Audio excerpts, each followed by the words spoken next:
Yeah, so investment management, it is also known as fundamental of investment. मैंने पहले ही suggest किया आपको कि you should buy a book call RP Rustagi. ठीक है, इन्वेस्टमेंट मैनेजमेंट जो नाम है वो बीकॉम प्रोग्राम वाले बच्चों का है, और इसी बुक का टैक्समैन पब्लिकेशन में आता है, वो एफओआई के नाम से आता है, फंडामेंटल ऑफ इन्वेस्टमेंट्स के नाम से, for BCom and honours. Okay, इसके ऑथर कौन है? RP Rustagi. It is one of the best book for investment management. Even financial management जिनके सिलेबस में है उसका भी बेस्ट बुक जो है वो आरपी रुस्तगी का ही है. फाइन, ठीक है. तो हम लोग कौन से चैप्टर में? थर्ड चैप्टर में. फाइन. और थर्ड चैप्टर किस चीज़ के बारे में बात कर रहा है? तो देखिए, थर्ड चैप्टर जो बात कर रहा है ना, वो risk and return. We are talking about risk and return. ठीक है जी. तो देखिए क्या होता है, हमारा जो बेसिक जो प्लान है ना, वो क्या है actually? What is our basic plan? What we want to do? So we want to invest. Fine. तो जो भी हमारे पास सरप्लस है, सेविंग्स है, जो उस पैसे को हम क्या कर रहे हैं? इन्वेस्ट करेंगे. Will go and invest in the market. Fine. किस में? डिफरेंट सिक्योरिटीज में. जैसे कि हम इक्विटी शेयर्स में इन्वेस्ट करेंगे, जैसे कि हम प्रेफरेंस शेयर्स में इन्वेस्ट करेंगे, जैसे कि हम जो है वो डिवेंचर्स में इन्वेस्ट करेंगे, जैसे कि हम इन्वेस्ट करेंगे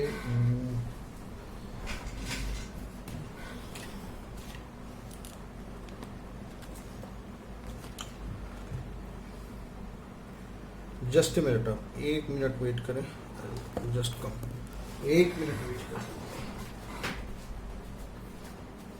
Anshu, Anshu, pen pen blue colour, कोई दूसरा नया निकाल दो जल्दी, और वो ऑरेंज वाला भी दे देना.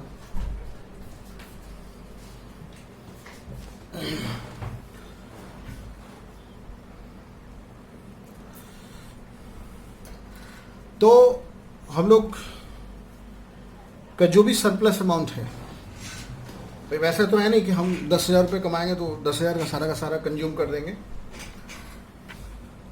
और ऐसे भी देखिए, जो हमारी इकॉनमी होती है, what ever the economy we are having,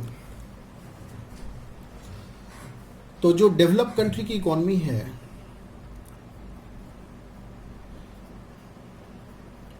develop country की जो इकॉनमी होती है वो कंजम्पशन बेस्ड होती है. Means they are more focusing on consumptions, क्योंकि उनको अगर अपनी इकॉनमी को रन करनी है तो उनको ज़्यादा से ज़्यादा कंज्यूम करना होता है. बट अगर हम बात करें डेवलपिंग कंट्री या अंडर डेवलप कंट्री, तो जो हमारी डेवलपिंग कंट्री है, जैसे हमारी इंडिया है, तो इनकी बात करें तो हमें यहाँ पर चीज़ों को क्या करना है? कंज्यूम करना है, और हमें अपने उस कंजम्पशन में से सेव भी करना है. क्योंकि जो पैसा हम सेव करेंगे, और जो अंडर डेवलप इकॉनमी है, अंडर डेवलप इकॉनमी है, वहाँ पर भी चीज़ें क्या होगी? वो कंजम्पशन तो है, जरूरी है ना भाई. अब ह्यूमन बीइंग्स है तो कंज्यूम तो करेगा ही ना चीज़ों को. ठीक है ना, उसके बिना तो सरवाइव नहीं कर पाएगा वो. तो देखिए, लेकिन क्या होगा कि डेवलपिंग कंट्री में क्या, थोड़ा कंजम्पशन हम ज़्यादा कर सकते हैं, सेविंग्स भी कर सकते हैं बैलेंस. बट यहाँ तो कंजम्पशन बहुत कम होना चाहिए, सेविंग्स ज़्यादा से ज़्यादा होना चाहिए. क्योंकि इस सेविंग्स की जो हमारी जो सेविंग्स होगी ना, उस सेविंग्स का जो है, उसी पैसे को हम क्या करेंगे? कंट्री को डेवलप करने के लिए हम इन्वेस्ट करेंगे. तो ये जितने हमारे पास इन्वेस्टमेंट मॉडल है, इन्वेस्टमेंट मैनेजमेंट है, so what ever we are having the investment management, try to understand whatever the investment management we are having, to try to understand that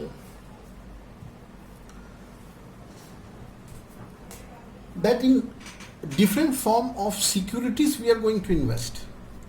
What are the different form of securities we are going to have? We are going to have securities like equity shares, capital. Then we are having is your preference shares, capital. Then we are having is your long term debt and different instruments. तो जब आप invest करेंगे तो आप क्या देखेंगे, मतलब भाई आप किन चीज़ों के ऊपर फोकस करेंगे? हाँ, किन चीज़ों के ऊपर फोकस करेंगे? या डेफिनेटली हम जो फोकस करेंगे वो 3 चीज़ों के ऊपर करेंगे. एक, इन्वेस्टमेंट से हमें रिटर्न क्या मिल रहा है, उसके साथ हमारा रिस्क कितना है, और हमारा प्रिंसिपल अमाउंट कब हमें वापस मिल रहा है. Will focus on these 3 things. But अभी हम लोग प्रिंसिपल अमाउंट रिटर्न के ऊपर फोकस नहीं कर रहे हैं. अभी जो हमारा फोकस होगा वो केवल इस चैप्टर के ऊपर, रिटर्न एंड रिस्क के ऊपर चैप्टर होगा. तो देखिए ये चैप्टर उसी के बारे में बात कर रहा है. This chapter is talking about the same thing, कि ये जो चैप्टर नंबर 3 है उसमें हम बात वही करेंगे कि हमारा कॉन्सेप्ट ऑफ रिटर्न क्या है, हम रिटर्न को मेजर्स कैसे करेंगे, और अगर हम एक पोर्टफोलियो बना रहे हैं तो हमारी एक्सपेक्टेड वैल्यू ऑफ रिटर्न क्या है, रिस्क किसको बोलते हैं, रिस्क के सोर्स क्या हैं, टाइप्स ऑफ रिस्क क्या है, सिस्टमेटिक रिस्क है, अनसिस्टमेटिक रिस्क है, मेजरमेंट ऑफ रिस्क, हम रिस्क को मेज़र कैसे करेंगे, स्टैंडर्ड डेविएशन से करेंगे, कोएफिशिएंट ऑफ वेरिएशन से करेंगे, बीटा से करेंगे, और जो भी इन्वेस्टमेंट है उसमें टैक्सेस की पोजीशन क्या है, किस पे क्या टैक्स लग रहा है, कहाँ पर टैक्स एग्जम्प्टेड रिटर्न मिल रहा है, फाइन, किन रिटर्न्स के ऊपर टैक्स बेनिफिट मिल रहा है, किन रिटर्न्स के ऊपर टैक्स बेनिफिट नहीं मिल रहा है, उनके ऊपर हम फोकस करते हैं. Then we talk about inflationary investment strategy. We talk about inflationary investment strategy. Means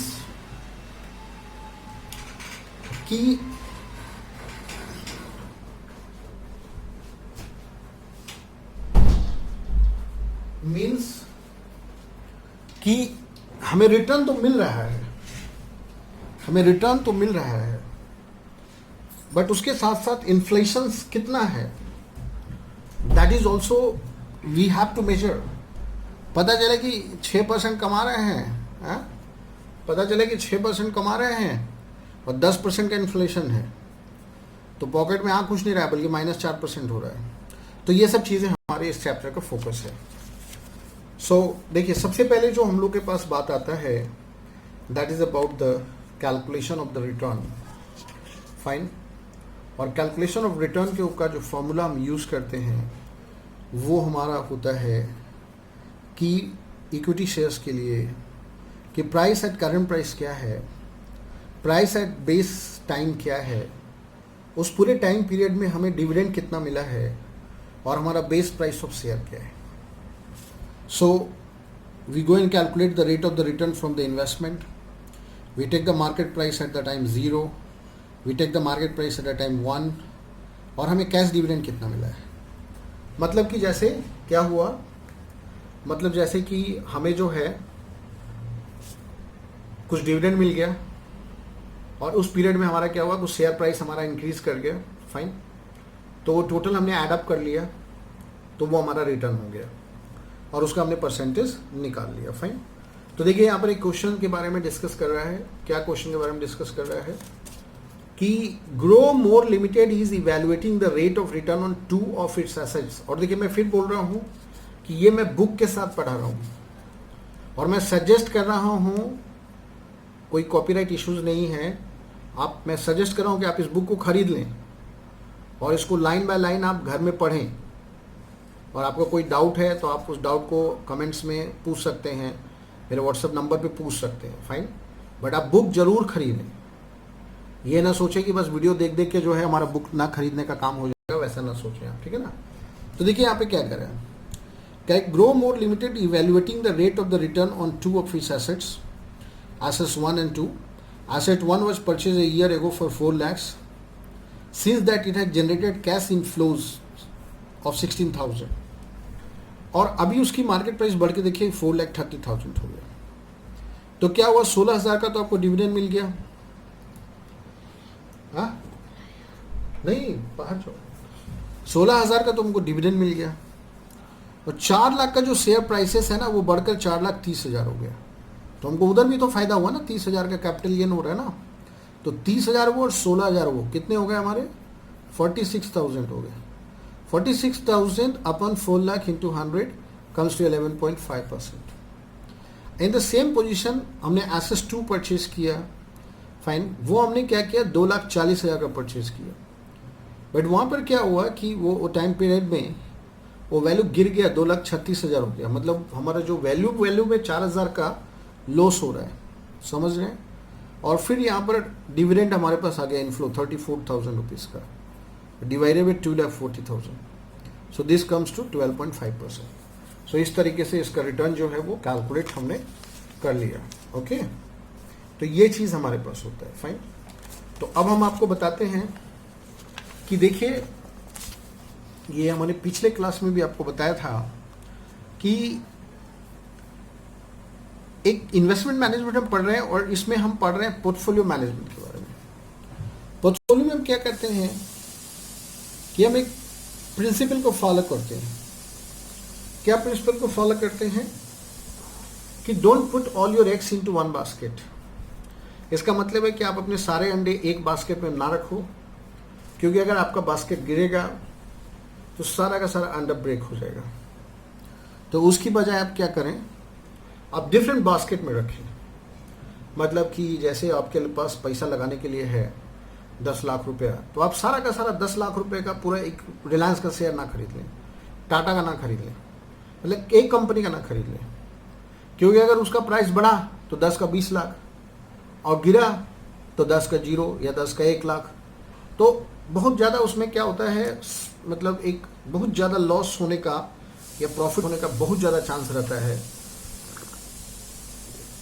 तो इसलिए कहा जाता है कि don't put your eggs into one basket. So what, तो फिर करें क्या, बोला आप क्या करें, पोर्टफोलियो मैनेजमेंट करें। पोर्टफोलियो मैनेजमेंट करें मतलब अब पोर्टफोलियो बनाएं कि आपका 10 लाख है तो उसमें से 1 लाख रुपए आप रिलायंस में लगाएं, 1 लाख रुपए आप स्टेट बैंक में लगाएं, 50,000 टाटा में लगाएं, ऐसे करके 10-20 कंपनीज का पोर्टफोलियो बनाएं। तो किसी में से कुछ रिटर्न आया, किसी में से ज़्यादा आया, किसी में कम आया, किसी में नेगेटिव रिटर्न आया, फाइन। और उन सब की अपनी एक वेटेज है या उसकी प्रोबेबिलिटी है, एक्सपेक्टेड रिटर्न, प्रोबेबिलिटी है रिटर्न का। तो क्या होगा वैसे कंडीशन में कि व्हाट विल हैपन कि हम उसको एक कॉम्बिनेशन ऑफ रिटर्न निकालेंगे, फाइन। अब यहां पर देखिए, रिटर्न की जब बात आ रही है, जैसे कह रहा है कि मान लीजिए कोई कंपनी का इक्विटी शेयर है, उसने पिछले बार आपको 20% रिटर्न दिया। अब आपको पता है कि देखिए इक्विटी का जो रिटर्न है वो वेरिएबल होता है, वो 20% भी मिल सकता है, कल को 50% भी मिल सकता है, कल को 0 भी मिल सकता है, नेगेटिव भी जा सकता है। बोले नेगेटिव कैसे जाएगा भाई, बोले वो डिविडेंड तो मिला 0 और प्राइस घट गया, समझ रहे हैं। तो क्या होता है, ये जो हम बिजनेस की बात करते हैं, what ever the business we talk, so what ever the business we talk, every business we talk about future. देखिए हम कोई भी चीज़ फ्यूचर के लिए बात करते हैं, बच्चे को पढ़ा रहे हैं फ्यूचर के लिए पढ़ा रहे हैं, कोई चीज़ प्रोडक्शन कर रहे हैं फ्यूचर के लिए प्रोडक्शन कर रहे हैं, लॉकडाउन कर रहे हैं फ्यूचर के लिए। अभी कुछ नहीं पता है, कल हो सकता है लोग बोले गलत लॉकडाउन कर दिया, नहीं करने का जरूरत था, फलाना था, गेम का था, ये था, वो था, ठीक है, अच्छा भी बोल सकते हैं, अच्छा ही हो रहा है। तो ऐसी जितो भी कोई भी हम इवेंट करते हैं, क्योंकि देखिए जो बीत चुका है उसके बारे में कोई बात नहीं करना चाहता है, और जो प्रेजेंट है वो तो चल ही रहा है। तो असली चीज़ हम ऑलवेज फ्यूचर की बात करते हैं, और बिजनेस तो पूरी तरह फ्यूचर का है कि हम ये पैसा इन्वेस्ट किया, हमने ये कंपनी खोला, हमने वो किया, हमने ये प्लांट लगाया, हमने वो लगाया, तो उसमें क्या रिटर्न मिला, ये हुआ वो हुआ, ठीक है। तो अब ये बहुत लोग देखिए ऐसा क्या हुआ, बिजनेस स्टार्ट किया, नया नया लॉकडाउन हो गया, तो उसका पूरा इन्वेस्टमेंट क्या हो गया, जीरो हो गया। समझ रहे बात को।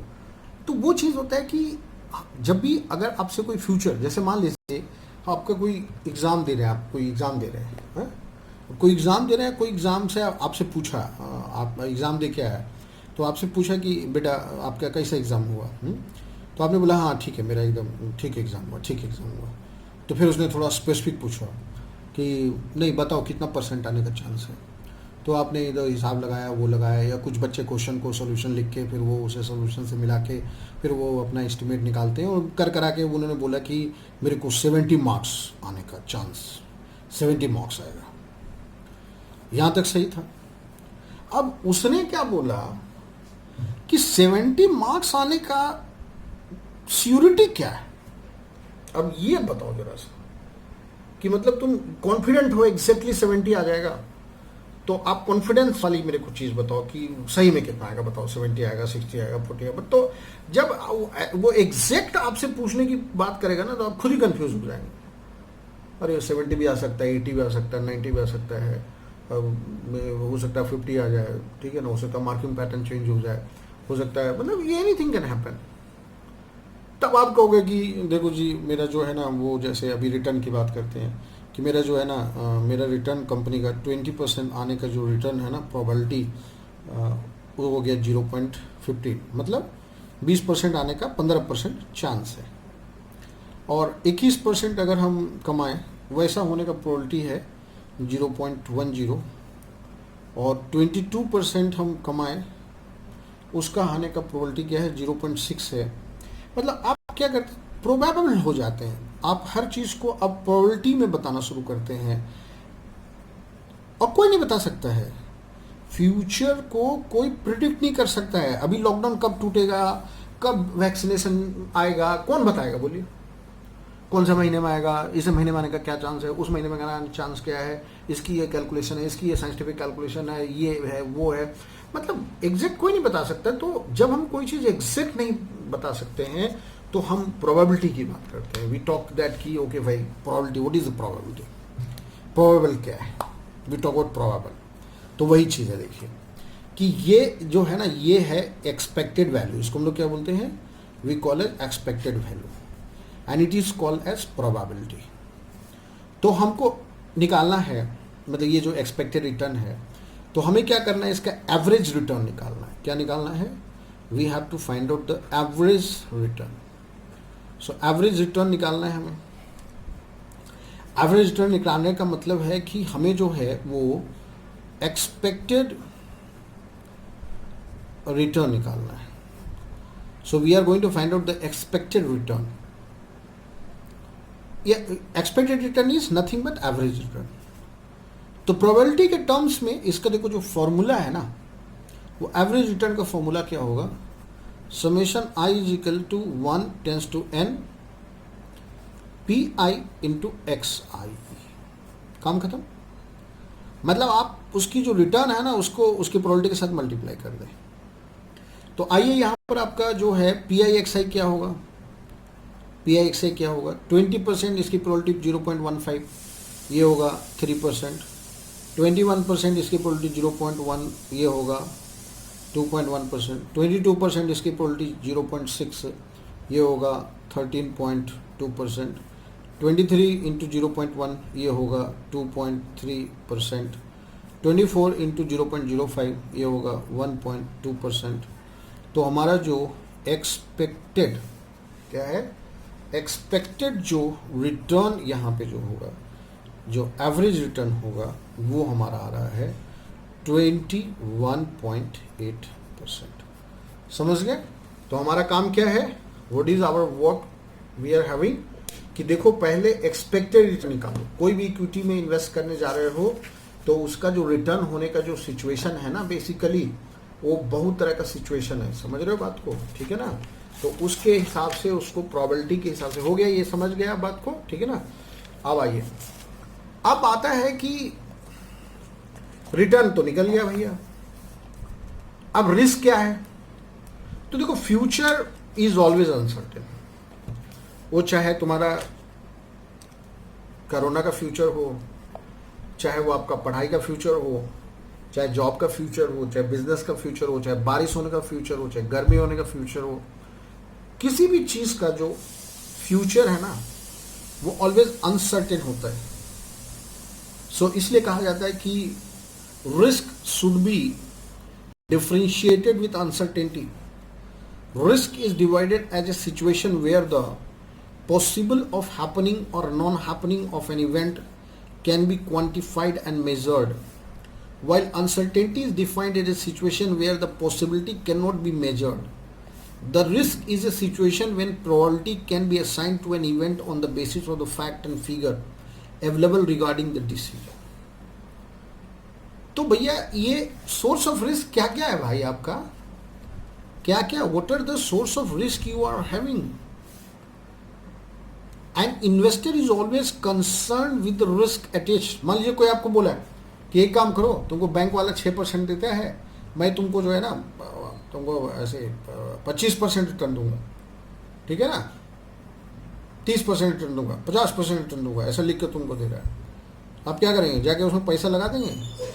अरे कुछ नहीं पता, आपसे पूरा पैसा लेकर भाग जाएगा वो जितना ज़्यादा आपको रिटर्न देने का बात कर रहा है, वो उतना ज़्यादा उसमें रिस्क हो रहा है। तो आदमी कहता है नहीं भैया, मेरे को इसमें पोपलेबाजी में नहीं पड़ना है, मैं तो पैसे ही पूरा डुबा देगा ये, समझ गया ना? So what we call as the source of the risk. तो देखो, एक होता है market risk.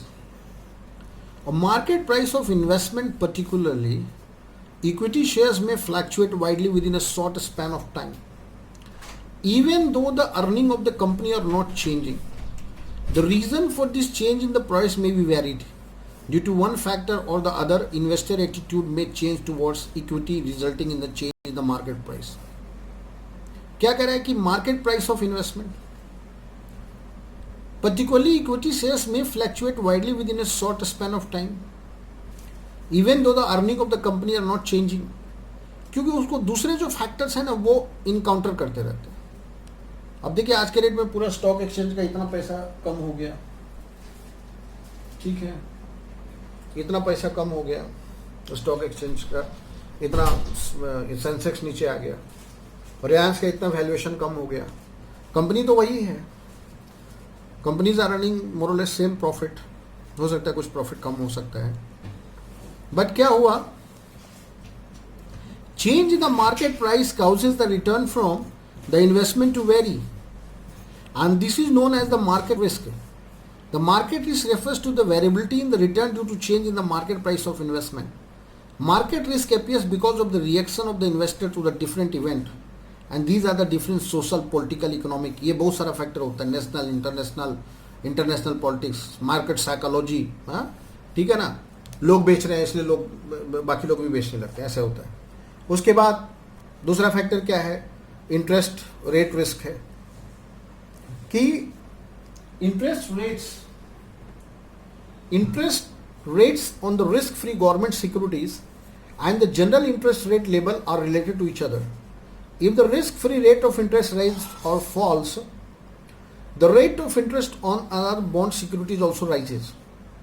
The interest rate risk refers to the variability in the return caused by the change in the level of the interest rate. ये भी एक बहुत बड़ा रीजन है। उसके बाद अगला प्रॉब्लम है, अगला जो रिस्क है वो क्या है? परचेजिंग पावर पैरिटी क्या है? परचेजिंग पावर और इन्फ्लेशन रिस्क है। Inflation risk refers to the uncertainty of the purchasing power of cash flows to be received out of the investment. It shows the impact of the inflation और deflation on the investment. The inflation risk is related to interest. मतलब purchasing power क्या हुआ? बोले अब क्या हुआ? गेहूं का अभी आपने देखा पीछे प्याज का फसल खराब हो गया, बारिश हो गया, तो प्याज का रेट सीधा 20 रुपये से बढ़ के 150 रुपये पहुंच गया। वैसे मान लीजिए कल को गेहूं का फसल कम हुआ तो क्या हुआ? आपका इनकम तो सेम है, ठीक है ना, बट परचेजिंग पावर हो गया ना, इन्फ्लेशन बढ़ गया। इन्फ्लेशन बढ़ने से आपका परचेजिंग पावर क्या हुआ? गिर गया। आप पहले 20 रुपये में जाके 1 किलो प्याज लेकर आते थे, ठीक है ना, अभी रेट हो गया 150 रुपये किलो, 100 रुपये किलो, तो आप जाके उधर 20 रुपये में 200 ग्राम प्याज लेकर आ रहे हैं,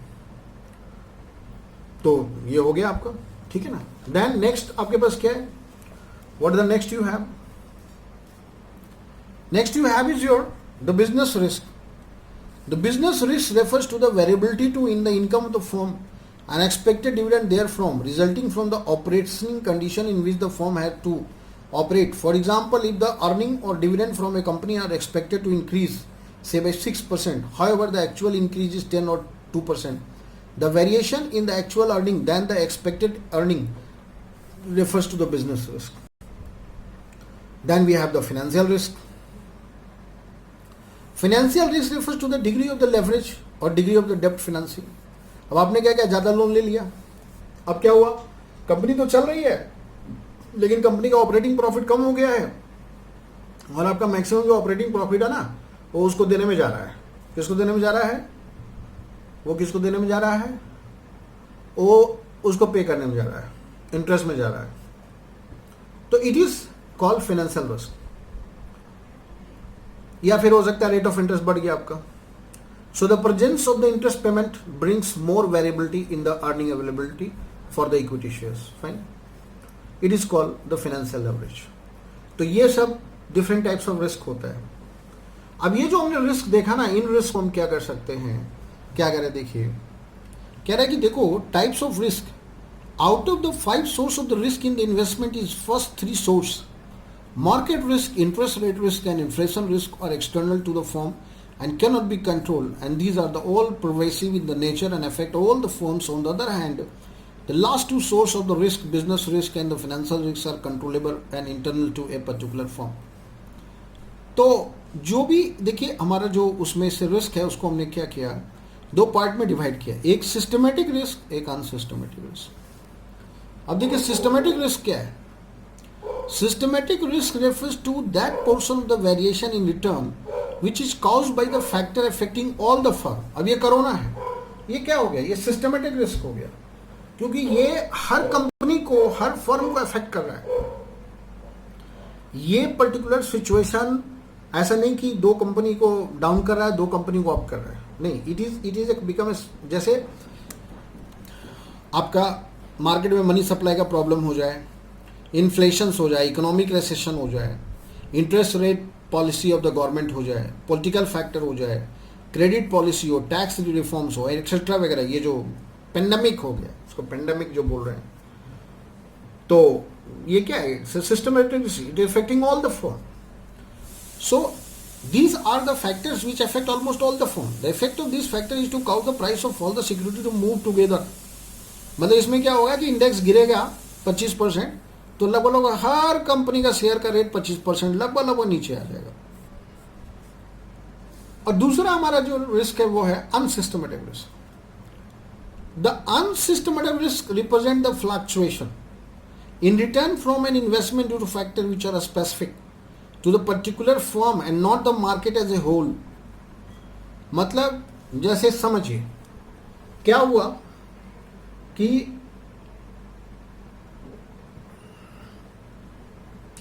कोई पर्टिकुलर इलाके में बाढ़ आ गया, या फिर क्या हुआ कि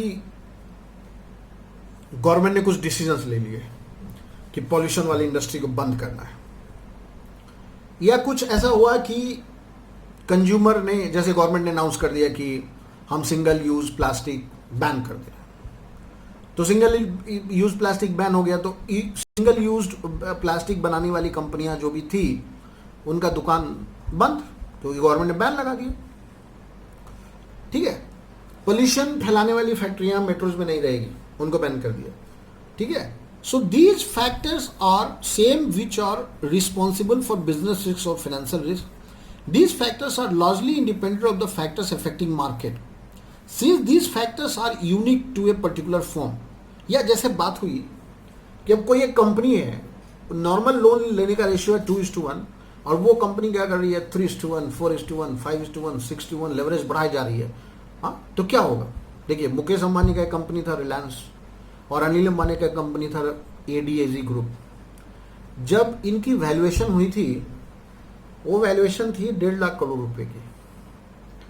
और दोनों भाइयों को डिवाइड करके 75,000 करोड़ 75,000 करोड़ रुपए मिला।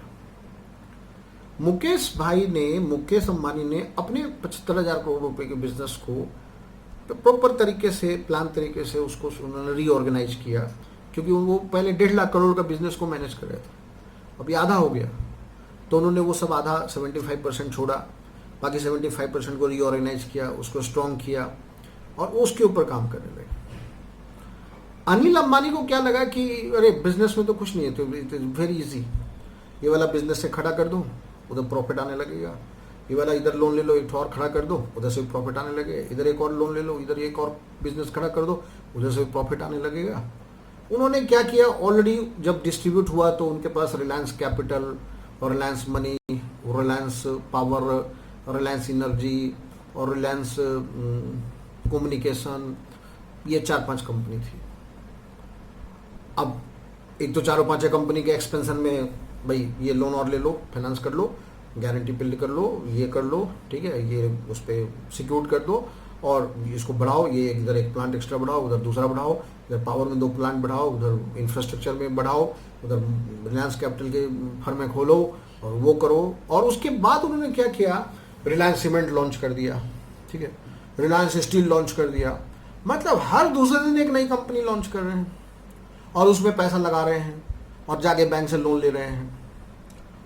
तो जहां पर मुकेश अंबानी ने अपनी चीजों को बहुत प्रॉपर तरीके से मैनेज किया, अनिल अंबानी ने अपनी कंपनी के ऊपर बेतहाशा कर्जा, इतना कर्जा उन्होंने ले लिया कि उसका बाद में क्या हुआ कि जब कंपनी ऑपरेशन में आया तो जो भी प्रॉफिट कमा रहा है वो सब इंटरेस्ट में जा रहा है, बल्कि प्रॉफिट आ ही नहीं रहा है, सेल्स के पैसे से इंटरेस्ट भरे जा रहे और धीरे धीरे कंपनी की स्थिति खराब होने लगी।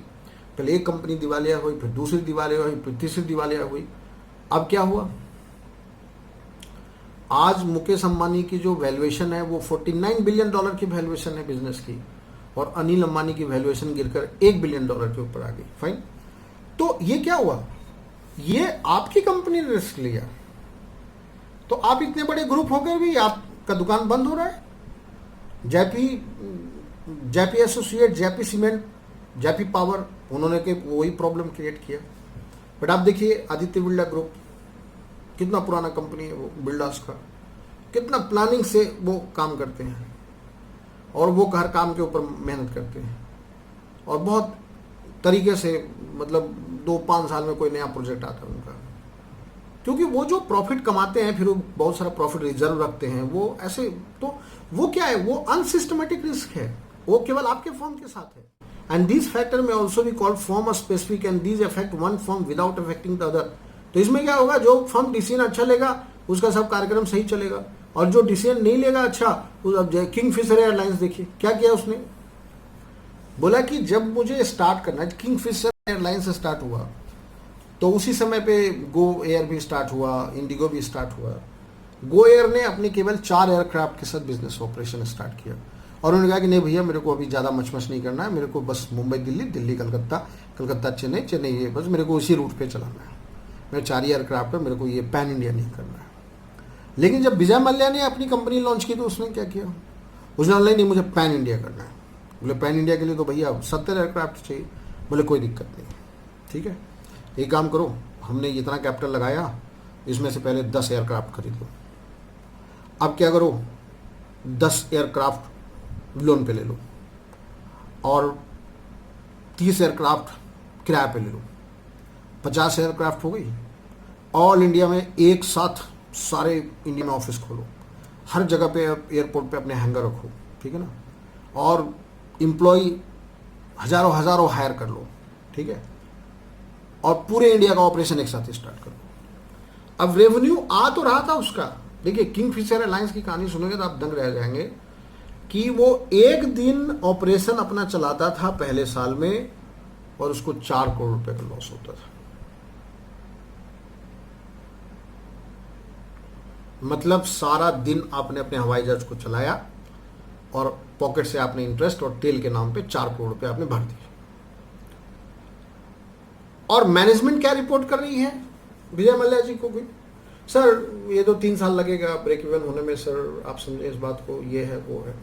अब उस कंपनी की कैपिटल मान लीजिए 10,000 करोड़ रुपए की कैपिटल है, और ये आप 4 करोड़ के स्पीड से जो है ना आपका लॉस हो रहा है, तो पहले साल में 1200 करोड़ रुपए का लॉस हो गया, फिर दूसरे साल में लॉस हो गया, फिर वो लॉस डेली बढ़ने लगा, और वो बढ़ते बढ़ते बढ़ते बढ़ते वो 5-6 साल में जो भी उसकी 10,000 करोड़ रुपए की कैपिटल थी वो खा गया, और उसके बाद भी 10,000 करोड़ रुपए का लॉस हो गया उसके ऊपर, बंद करना पड़ा। इनकी बहुत सारी प्राइवेट, इनके ऑफिसेस, इनके पर्सनल जेट, इनके पर्सनल याच सब बैंकों ने जब्त कर लिए, इनके कंपनी के पूरे शेयर्स जब्त कर लिए, उसको बेच दिया बैंकों ने, और उसके बाद भी 10,000 करोड़ रुपया प्लस इंटरेस्ट का ड्यूज है, उसके लिए लंदन कोर्ट में केस चल रहा है, पता ही आपको। तो ये क्या हुआ, किंगफिशर एयरलाइंस के साथ ये प्रॉब्लम हुआ। गोयल ने क्या किया, जब उसके 4 एयरक्राफ्ट ऑपरेशन में आ गए तो उन्होंने फिर धीरे से फिर एक एयरक्राफ्ट खरीदा, फिर एक खरीदा, फिर एक रूट बढ़ाया, फिर एक रूट बढ़ाया, वैसे इंडिगो ने किया, और आज गोयल जो है वो प्रॉफिट मेकिंग कंपनी है, इंडिगो जो है वो प्रॉफिट मेकिंग कंपनी है। फाइन, तो ये है रिस्क, और इसका देखिए ग्राफिकल प्रेजेंटेशन क्या आपका देख सकते हैं, you can have a look of this. Fine, so the systematic and non systematic risk can be further studied in the terms of risk of portfolio, and portfolio defined as a collection of the investment. वो सब करेंगे हम लोग next chapter में। Fine, so देखिए आपका क्या है कि ये जो टोटल रिस्क है आपका, इसमें ये सिस्टमेटिक रिस्क है जो कि हर कंपनी के साथ है, और ये आपको देखना है कि आपकी फर्म के साथ रिस्क क्या है, ये इस लेवल पे है या इस लेवल पे है या इस लेवल पे है या इस लेवल पे या इस लेवल पे है।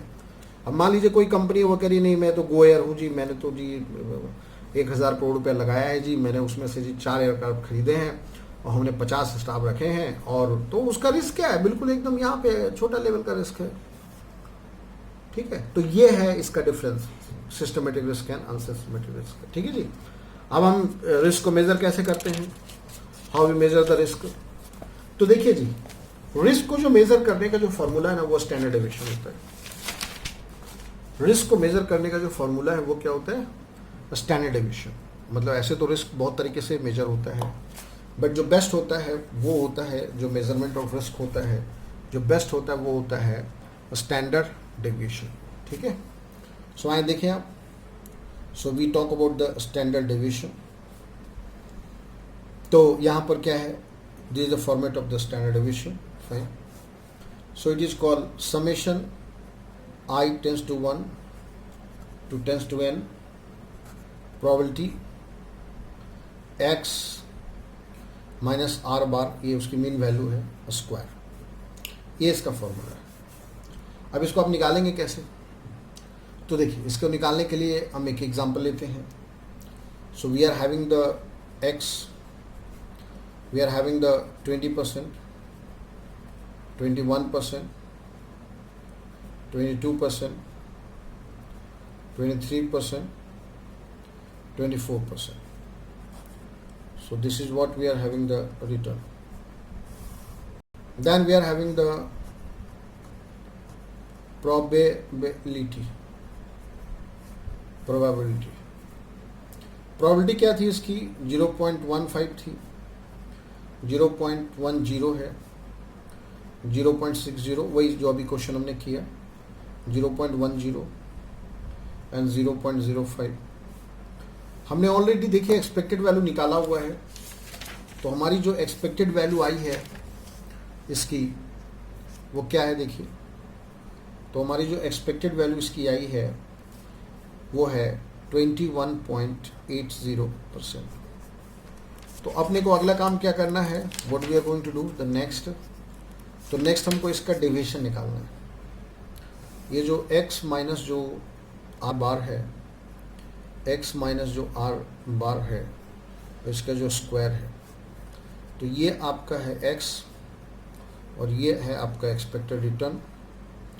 तो 20 में से जब आप माइनस करेंगे तो ये आपका हो जाएगा, मतलब 20 माइनस 21.8 करेंगे तो ये -1.8 है, इसका स्क्वायर है, तो इसको सॉल्व करेंगे तो ये 3.24 हो जाएगा। तो दिस कम्स टू 3.24 वैसे हमने इसको सॉल्व किया तो 0.64 हो गया, देन 0.04 हो गया, देन 1.44 हो गया, देन 4.84 आ गया। अब हमने क्या करना है कि जो ये वैल्यू है ना, इस वैल्यू को इसकी प्रोबेबिलिटी के साथ मल्टीप्लाई कर देना है। So probability into x minus are bar square, मतलब इसको इसके साथ मल्टीप्लाई करना है। तो ये कितना हो रहा है 0.486, ये आपका हो गया 0.064, 0.024, 0.144 and 0.242 and this comes to 0.960। समझ गए? तो अब आपका स्टैंडर्ड डेविएशन का फॉर्मूला क्या होगा? ठीक है, तो ये हो गया ये हमने जब इसको सॉल्व किया फाइन,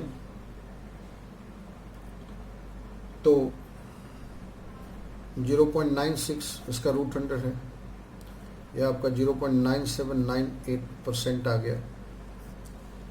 तो ये इसका स्टैंडर्ड डेविएशन है, और स्टैंडर्ड डेविएशन ही बेस्ट मेजरमेंट होता है रिस्क का। स्टैंडर्ड डेविएशन ही बेस्ट मेजरमेंट होता है रिस्क का। फाइन, तो ये जो चैप्टर है वो किसका है? ये चैप्टर है रिस्क एंड रिटर्न का। तो कैसे हम इसको रिटर्न कैलकुलेट कर रहे हैं, वो हम एक्सपेक्टेड कैलकुलेट कर रहे हैं, और रिस्क कैसे कैलकुलेट कर रहे हैं। ठीक है ना, ये आपने देखा। तो इसको आप आज करें, तो कल मैं इसके आगे के जो न्यूमेरिकल्स हैं वो करेंगे, और फिर वो 4th चैप्टर पोर्टफोलियो मैनेजमेंट का करेंगे। ठीक है, thank you very much for today.